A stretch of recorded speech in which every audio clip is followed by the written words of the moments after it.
Ibu, bapak, saudari, saudara, rekan-rekan muda, dan adik-adik sekalian dimanapun kalian berada, bertemu kembali dengan saya Romo Tino SSCC di dalam catatan pesiarah.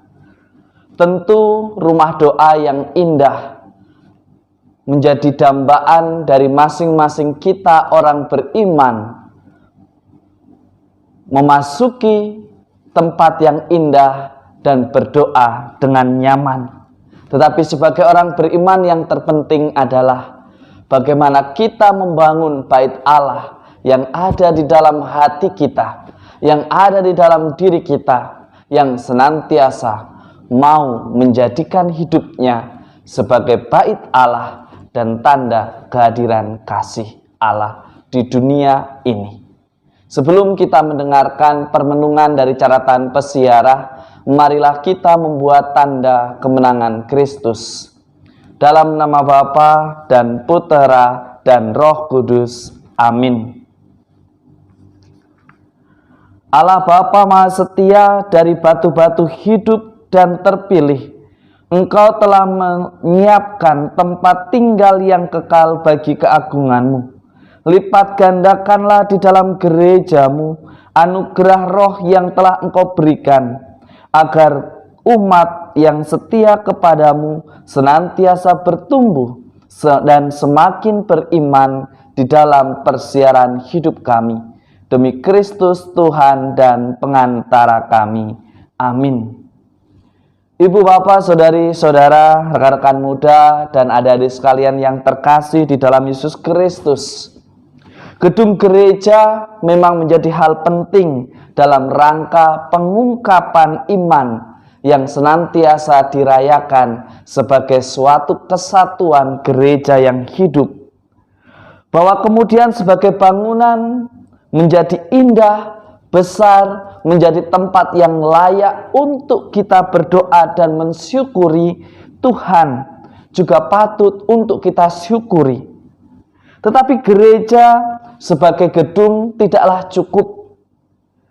Yang terpenting dan yang terpokok adalah gereja sebagai umat Allah, yang berarti Anda dan saya, serta kita semua yang senantiasa mau berusaha untuk menjadikan hidupnya sebagai bait Allah. Santo Yohanes Lateran ini mengajak kita untuk senantiasa rendah hati dan bermawas diri. Betulkah kita ini merupakan rumah doa, di mana orang dapat berdoa dengan mantap? Betulkah kehadiran kita menjadi sarana keselamatan, sehingga orang benar-benar merasakan sapaan Tuhan dan mensyukuri kehadiran kita di tengah-tengah mereka? Gedung-gedung batu itu harus melambangkan bangunan rohani yang disusun dengan batu-batu yang hidup, yaitu jemaat. Masa pandemi COVID-19 yang kurang lebih 2 tahun melanda kita telah membuat kita lupa untuk menjadikan Ekaristi sebagai sumber hidup. Bahkan ketika kita mendapatkan jatah untuk merayakan Ekaristi di gereja, kita tidak mau meninggalkan zona nyaman kita yang bisa berekaristi tanpa harus mandi terlebih dahulu, tanpa harus berpakaian rapi terlebih dahulu. Kita sudah terlalu nyaman di depan gadget kita. Kita sudah terlalu nyaman di layar kaca TV kita. Bahkan kita enggan untuk hadir bersama dengan jemaat Allah di dalam gereja. Gereja yang megah di dalamnya akan menjadi hampa dan percuma ketika Anda dan saya serta kita semua sebagai gereja yang hidup tidak lagi menganggap gedung gereja sebagai bait yang kudus, bait yang senantiasa merindukan kehadiran umatnya untuk membangun bait yang sejati, yaitu di dalam hidupnya. Di dalam nubuat Yeskiel, dia menyatakan penglihatannya bahwa ia melihat Air mengalir dari bait suci. Kemana saja air itu mengalir, semua yang ada di sana menjadi hidup.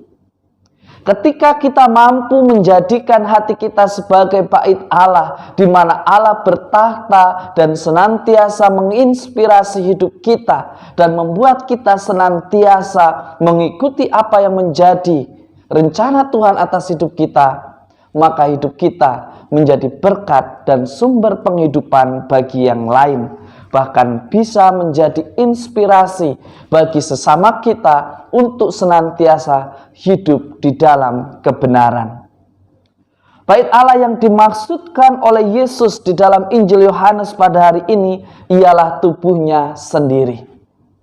Ketika Anda dan saya serta kita semua mengaku diri sebagai orang beriman, sudahkah kita menjadikan tubuh kita sebagai bait yang suci? Artinya bagaimana? Kita diajak untuk menjaga kekudusan kita.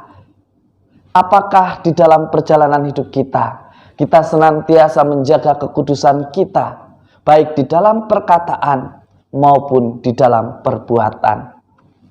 Orang yang mengaku diri sebagai murid Kristus dan menjadi anak terang, ia senantiasa berusaha untuk menjadikan hidupnya sebagai saluran berkat yang menghidupkan. Semoga berkat Tuhan senantiasa melindungi dan memberkati kita semua, Bapa, Putera, dan Roh Kudus. Amin. Ibu, Bapak, saudari-saudara, rekan-rekan muda, dan adik-adik sekalian yang terkasih. Yang terpenting bukanlah gedung yang indah, tetapi bagaimana kita gereja yang hidup senantiasa mau menjadikan diri kita sebagai bait suci Allah, menjadi tempat kehadiran Allah dan pernyataan Allah atas kasih-Nya yang sungguh istimewa di dalam tugas dan tanggung jawab serta tindakan nyata kita di dalam persiaran hidup. Tuhan memberkati. Amin.